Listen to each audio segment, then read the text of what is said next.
இது பார்த்தீங்கன்னா 300 கிலோமீட்டர் ரேஸில் 330 கிலோமீட்டர் டாக் பண்ணேன். போர்டு முடிஞ்சு 3 நாள் பூரா வந்தது. காலில் போட்டுக்க டேக்கோட இது பாருங்க, டேக்கோட காட்டில் பக்ரி அடிச்சு அப்படியே பயங்கர சாத்த பிச்சுக்கிட்டு வந்து விழுந்தது.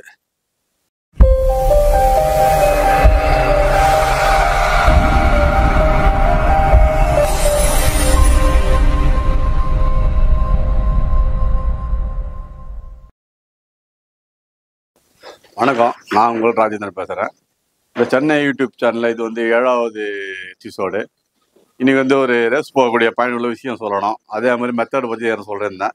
அந்த மெத்தடை பற்றி நான் சொல்ல போகிறேன். அது எப்படி பண்ணணும்னு ஒத்துக்கலுங்க, கடைசி வரைக்கும் பாருங்கள், ஓகேங்களா? அதாவது மெத்தடில் பல வகை இருக்குது. ஒரு காலத்தில் வந்து எப்படின்னா மேலு ஃபீமேலு அதோட பிள்ளைங்க இப்படி செட்டாக, அதாவது மேல் தானே ஃபீமேல் தானே பிரித்து வச்சுலாம் பண்ண மாட்டாங்க, மொத்தமாக வளர்த்து அப்படியே விடுவாங்க. நானும் அப்படி விட்டுருக்கேன். இது ஒரு வகையான மெத்தட். அதாவது அம்மா அப்பா அவங்க பிள்ளைங்க அப்படியே 2 செட்டு 3 செட்டு போட்டாங்கன்னா அது பட்டாகவும் பாருங்க, அம்மாவும் பாருங்க, அப்பாவும் பாருங்க. இது ஒரு செட்டாக விடுவாங்க. இது வந்து முதல் மெத்தட் என்றால் பழங்காலத்தை விட்டு வழிமுறை. இதுக்கு அடுத்த மெத்தட் என்னன்னு பார்த்தீங்கன்னா, நம்ம மேல் தனியாக ஆண் தனியாக வச்சு ரேஸுக்கு நம்ம தயார் பண்ணி ஆண் தனியாக புறப்படுவோம், ஆண் தனியாக டெஸ்ட் பண்ணுவோம், அந்த மாதிரி பண்ணுவோம். இது 2வது வகையான ஒரு மெத்தட். இது 3வது ஒரு மெத்தட் என்னன்னு பார்த்தீங்கன்னா, அது குஞ்சு பொறிச்சிருக்கும். அந்த மெத்தடில் ஒரு வகையாக விடுவாங்க. சின்ன குஞ்சாக இருக்கும்போது அதை ஆணை வச்சுனோ இல்லை பொட்டை ஏதோ ஒன்று ட்ராக் பண்ணுவாங்க. அதே டைம் அது 3வது. 4வது மெத்தட் பார்த்தீங்கன்னா, அந்த முட்டை இருக்குது பார்த்தீங்களா, முட்டை இருக்கும். அது குஞ்சு வரத்துக்குள்ளேயே அந்த முட்டை ஆசையை காமிச்சு பண்ணி விடுவாங்க. இது ஒரு வகையான மெத்தட், 4வது மெத்தட். 5வது மெத்தட் என்னன்னு பார்த்தீங்கன்னா, இப்போ 700 400 ரேஸ் இருந்துச்சு, இது 700 பண்ண போகிறேன், ஜம்ப் பண்ண போகிறேன் அப்படின்னா அது புறா பீட் ஆகக்கூடாது. அதாவது ஆண் புறா பெண் புறா மதிக்கூடாது. அந்த மாதிரி குண்டில் போட்டு ஜதை சேர்ப்பாங்க. ஜதை சேர்த்துட்டு ஆணோ போட்டியோ தனியாக டாக் பண்ணுவாங்க. ஏன்னா அந்த மஸ்தை காமிச்சிட்டு, அதாவது மஸ்து காட்டணும், அதே டைமில் ப்ரீடிங் ஆகக்கூடாது.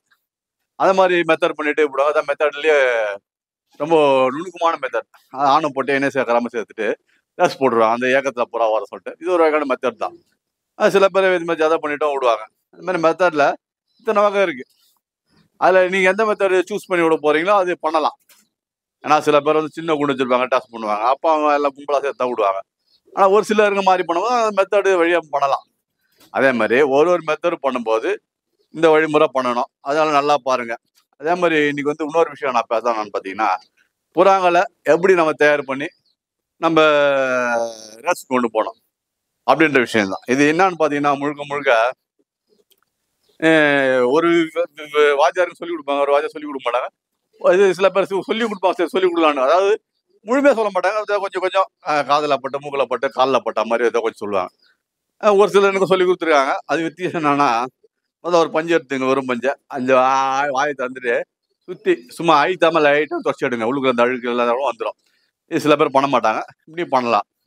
இன்னொன்று பச்சை தண்ணி எடுத்துங்க. அதாவது 4 ரேஸ் போகுதுன்னா இன்னைக்கு என்ன பண்ணணும்னா, இந்த மூக்கு மேலே வெள்ளை சதவரம், அதாவது அந்த மூக்கு கீழே கொஞ்சம் அழப்பாக இருக்கும், அந்த பச்சை தண்ணியில் வச்சு நல்லா தொடச்சிங்க. ஸோ இது 2 முடிஞ்சதுக்கப்புறம் 2 கண் இருக்கு இல்லையா, அதில் கொஞ்சம் பச்சை வச்சு கண் அழுத்தாதீங்க, லைட்டாக தண்ணி வச்சு ஒரு 4 முறை தொட்டு அந்த பஞ்சல் அப்படியே தொட்டு பார்த்தீங்கன்னா சுற்றிக்கிற அழுக்கு, அதை பிசுறு, அதுக்கு நம்பிச்சல் அழுகுன்னா எடுத்துடலாம். ஸோ இந்த மாதிரி பண்ணலாம், ஓகேங்களா? அதே டைமில் இதை ஒரு நாள் முன்னாடி பண்ணும்போது இந்த கண்ணுக்கு மூக்குக்கு காதுக்கு சொன்னேன், வாய்க்கு சொன்னேன். ஸோ காலுக்கு பண்ணணும். காலுக்கு என்ன பண்ணேன், வெறும் தண்ணி வேண்டாம், கொஞ்சம் டெட்டாயில் எடுத்துங்க. 1 லிட்டர் தண்ணி எல்லாம் ஒரு 3 டெட்டாயில் ஊற்றிட்டு இந்த டெட்டாயில் போட்ட தண்ணி மூக்கு நல்லா போட்டுறாதீங்க. ஒன்லி காலுக்கு அந்த விரல் இருக்கும், அந்த முட்டி வரைக்கும் நல்லா நம்ம ஒரு பஞ்சு வச்சு அப்படியே சுற்றி தொடச்சி எல்லாத்தையும் ஜில்லுன்னு ஆகிடும். நல்லா தொடச்சி விட்டுட்டு மறுநாள் டேக் பண்ணிங்கன்னா அப்புறம் நல்லா ஃப்ரெஷ்ஷாக வரதுக்கு வாய்ப்பு இருக்குது, ஓகேங்களா? இது ஒரு வகையான ரீசன். இதில் இன்னொரு ரீசன் நான் சொல்ல போகிறேன். நான் லாஸ்ட் நேரத்தில் நான் டேக் பண்ணும்போது ஃபைனல் டிசிஷன் நான் டேக் பண்ணுறதுக்கு முன்னாடி பண்ணக்கூடிய விஷயம் பார்த்தீங்கன்னா, கொஞ்சம் சுடு தண்ணி எடுத்துங்க, அதை கொதிக்க வச்சுட்டு ஆற வச்சுங்க. ஒரு 2 ml செஞ்சு எடுத்துங்க. எடுத்து என்ன பண்ணிங்கன்னா, லாஸ்ட் ரேஸ் போகும்போது சில பேர் தண்ணி அடிக்க போகிற தீனி விடுவாங்க. அங்கே போய்ட்டு ஒரு செஞ்சு வாட்டர் கொடுத்துட்டு அந்த மூக்கும் இந்த கண் 2 நினச்சி விடுங்க. ஏன்னு பார்த்தீங்கன்னா, பாக்ஸில் போட கொஞ்சம் ஹீட் ஆகும், ஏன்னா வெயில் நாள் இல்லையா. இப்போ இந்த ஹீட்டை தண்ணிக்கிறதுக்கு நம்ம நினச்சி விடும்போது என்னன்னா, எப்போ நைட்டு ஃபுல்லாக ஆல்ட் ஆகும். அந்த ஹீட்டுக்கு 2 hours நல்லா குளிர்ச்சியாக இருக்கும். அந்த கண்ணு மூக்கு ஈரமாக தண்ணி நினச்சி நம்ம இன்ஜின் லைட்டாக அப்படி சுற்றி தண்ணி அடிச்சு விட்டு மேலோட்டமாக டேக் பண்ணோம்னா பூரா சூடு ஏறாது, வேற ஒன்றும் இல்லை. அப்போ ஆட் சைலண்டாக இருக்கும், நல்லா ரெஸ்ட் எடுத்துக்கோங்க, கலந்து வந்துட்டு ஃப்ரெஷ்ஷாக பறக்கும். நான் இந்த வழிமுறை பண்ணுறேன், அப்புறம் நல்லாவே வந்திருக்கு. வழிமுறையில் இது ஒரு வகையான வழிமுறை.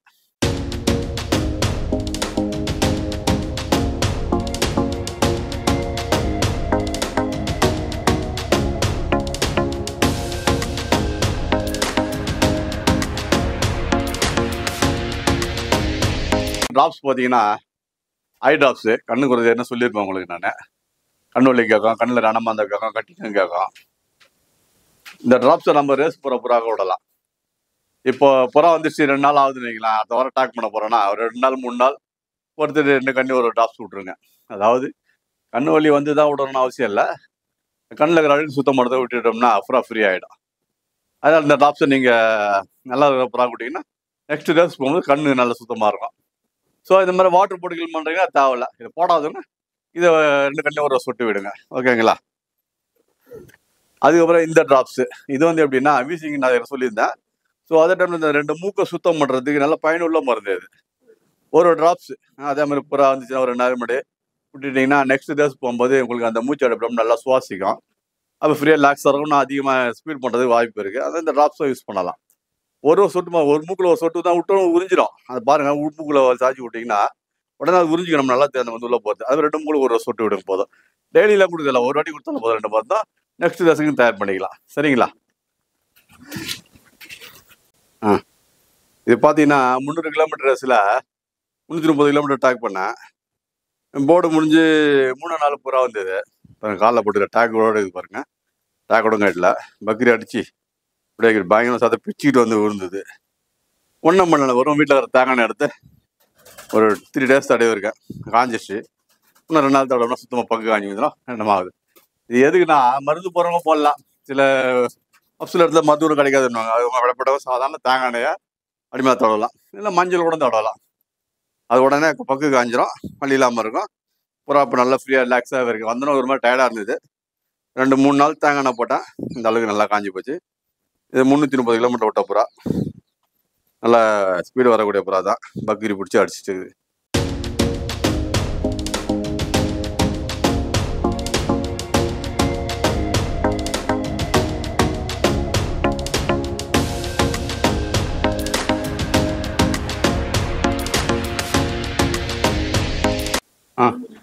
இது வந்து நம்ம எதுக்குன்னு பார்த்தீங்கன்னா புறாங்களை சால்வினா டிசீஸ் சொல்லுவாங்க, கழுதாட்டி நோயில். அதில் ஒரு வகை பார்த்தீங்கன்னா ஜுரம் அடிக்கும் புறாங்களுக்கு. ஜுரம் அடிச்சுட்டு அப்படியே உதங்கிட்டு இருக்கோம். அந்த மாதிரி புறா அப்படியே வீக் ஆகிடும். ஸோ அந்த வீக்கான புறாக்கு கொஞ்சம் சீக்கிரம் கொஞ்சம் ரெக்கவரி ஆகணும், இந்த இன்ஜெக்ஷன் பண்ணலாம். இது எங்கே பண்ண பார்த்தீங்கன்னா புறாவோட அடி வயிறு பார்த்தீங்கன்னா அந்த இடத்துல வந்து சதிக்கு மேலே, அந்த எலும்பு மேலே உள்ள சதியில் போடலாம். அதாவது இந்த சுகர் செஞ்சு பார்த்தீங்கன்னா இந்த அளவில் வந்து 1 2 3 4 5 என்ற அளவுக்கு இந்த மருந்து எடுத்து வாரத்தில் ஒரு இன்ஜெக்ஷன் போட்டால கொஞ்சம் ஜுரம் நின்றுடும். இல்லைன்னா நீங்கள் மரம் இன்ஜெக்ஷன் பண்ணலாம். இந்த அளவு தான் போடணும், அதுவும் வயிற்றில் போடணும்.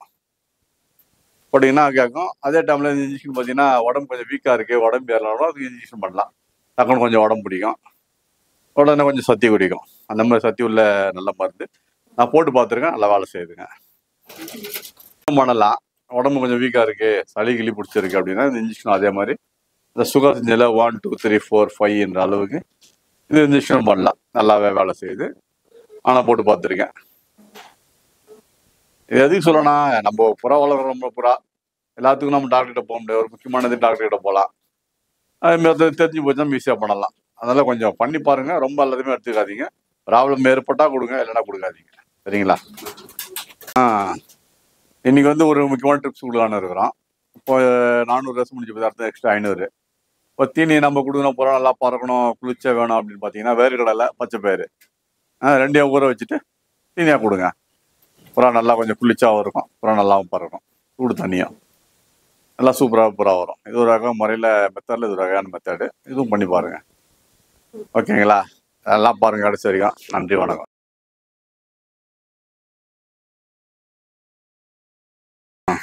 வணக்கம். அற்பெருஞ்சோதி அற்பெருஞ்சோதி தனிப்பெருங்கருணை அற்பெருஞ்சோதி எல்லா உயிர்களும் பெற்று வாழ்க, வள்ளல் மலரடி வாழ்க வாழ்க. ஏற்கனவே வந்து 6வது எபிசோடில் சொல்லியிருந்தேன் யோகத்தை பற்றி. இது வந்து 7வது எபிசோடு யோகத்தில். ஏன்னா நடுவில் வந்து ஒரு எபிசோடு போயிடுச்சு, அது யோகத்தை பற்றி சொல்லலை, அதனால் இதை சொல்ல போகிறோம். இதில் வந்து லாஸ்ட்டு பார்த்தீங்கன்னா நான் முதல் நிலை இறந்து பிறந்தது சொன்னேன், மற்ற சித்தர்கள் தரிசனம் இதை பற்றி தான் சொல்லியிருந்தேன். திருவண்ணாமலை தரிசனம் கிடச்சிது அதையும் சொல்லியிருந்தேன். இன்னைக்கு என்ன பார்த்தீங்கன்னா எங்கள் வந்து நான் வந்து 3ஆம் நிலை கடந்திருந்தேன். அதாவது 3ஆம் நிலை கடந்தது என்னன்னு பார்த்தீங்கன்னா அதாவது மாத்தி பிறக்கும் வழியில இறந்து பிறப்பது ஒன்று, நெற்றி வழியா பிறப்பது ஒன்றுன்னு சொல்லுவாங்க. நெத்தி வழியானா உங்க நெத்தி வழியா பிறக்கிறது. அதாவது ஒரு பெண் துணை இல்லாம ஒரு ஆணை அந்த யோகம் மூலியமா சக்தி ஏற்றி கொண்டு அந்த விந்த கட்டினதுனால அந்த மாத்தி பிறகுதான் நெத்தி வழியா பிறகுதுன்னா, இப்போ வந்து ஒரு திருமணம் பண்றாங்க, நான் வந்து ஆழத்தை கருதி ஆழம் எடுப்பாங்க. அது என்ன பண்ணுவாங்க, ஒரு வெத்தலை எடுத்துப்பாங்க, கொஞ்சம் மஞ்சள் கரைப்பாங்க, அதில் சுண்ணாம்பு தடவி சிவப்பு கலர் ஆயிடும். அந்த மஞ்சளை வந்து நம்ம சுண்ணாம்பு கரைனா சிவப்பு கலர் ஆயிடும். அதில் ஒரு வெத்தலை வச்சு அதுக்கப்புறம் வந்து ஆழங்க இருப்பாங்க. அது செவ்வேலுன்னுவாங்க. அது மாதிரி ஒரு மனிதன் வந்து அந்த விந்து கீழ்ந்து மேலே ஏற்றிட்டோம்னா மேலே ஏறி முதல்ல பிறப்பு நிலை அடையலாம், இறந்து பிறகு. இரண்டாவது பிறப்பு நிலைன்றது அந்த முருகரை நம்ம உடல்ல ஒரு ஆணு உடம்புல இதுவாகி அந்த குழந்தை நெத்தியிலிருந்து பிறப்பாரு. எப்படி நம்ம சிவபெருமானத்தில் அந்த முருகர் பிறந்தாரோ அந்த மாதிரி நீங்க யோகம் பண்றவங்க நெத்தியில பிறக்கணும். அதுதான் மூன்றாவது நிலை. இந்த மூன்றாவது நிலை அடைஞ்சவங்க தான் அஸ்தமாசத்துலாம் அடைய முடியும், பல உலகத்துக்கு செல்ல முடியும். அது இல்லாம காலத்தை ஓட்டி பயணம், அதாவது எப்படின்னா நம்ம உலகம் தோன்றுச்சு பார்த்தீங்களா, அந்த காலத்தை கடந்து போவது. காலத்தை கடந்து போவது எப்படின்னா, எத்தனையோ உலகத்து காலங்களுக்கு முன்னாடி நம்ம உலகம் தோன்றுச்சு. முதல்ல என்ன ஆச்சு, பூமி தீப்பழம்பா அப்படியே பொங்கிக்கிட்டு இருந்தது. அடுத்து என்னாச்சு, மழை பெஞ்சு அது கட்டியாச்சு. என்ன சொல்லுவாங்க, அது இன்ஃபினிட்டின்னுவாங்க.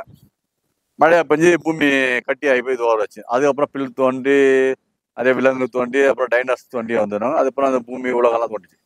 இந்த காட்சி ஒருத்தன் அடைய முடியும். இந்த மூடநிலை கடந்தவன் என்ன பண்ணுவான்னா, எப்பயோ உருவான காலத்தை பார்க்க போவான். இது ஏற்கனவே ஒரு இங்கிலீஷ் படம் கூட வந்திருக்கு இந்த மாதிரி ஸ்டோரியில. அதே மாதிரி நானும் அந்த அந்த கதாநாயகி பட ஸ்டோரியில் நானே போயிருக்கேன். காலத்தை கடந்து அப்படி போகும்போது இந்த மாதிரி புல் பூண்டு உருவானது, டைனோஸ் உருவானது, விலங்கு உருவானது, முதல் பில்டிங் உருவானது, முதல் காட்டுவாசிங்க உருவானது, அதுக்கப்புறம் பில்டிங் நகரம் நாடு நல்லா அப்படியே வளர்ச்சி அடையிறது.